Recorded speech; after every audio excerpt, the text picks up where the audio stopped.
In today's video, I'm going to teach you how to set up tags in Google Tag Manager.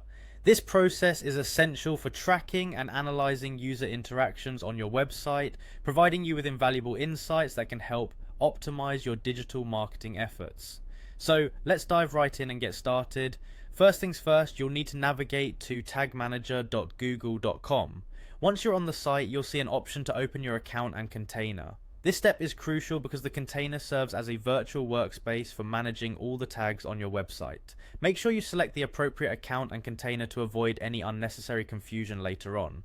Now, over in the left sidebar of the Google Tag Manager interface, look for the option labeled Tags. Give that a click. You'll notice a bunch of different options here, but don't be overwhelmed. We're going to focus on creating a new tag. At the top right corner, you'll see a New button. Click on it to start the creation process.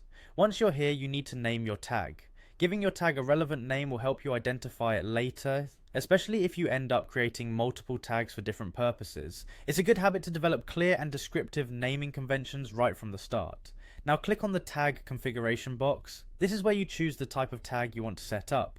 Google Tag Manager offers various predefined types to choose from. For instance, if you're looking to track website interactions using Google Analytics, you'll select the Google Analytics GA4 configuration option for GA4 tracking. Alternatively, if your goal is to keep tabs on Google Ads conversions, there's an option for Google Ads conversion tracking as well. And if none of these suits your needs, there's always the custom HTML option available for any other scripts you might want to implement. Once you've selected the tag type, you will need to set the triggering. Under your tag, you'll see a box labeled triggering. Click on it.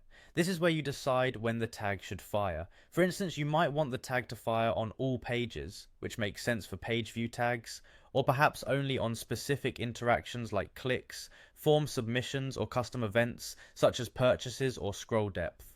With the tag configuration and triggering criteria set, it's time to save your work. You'll notice a Save button. Go ahead and click it. Next, click Submit in the top right corner of the interface.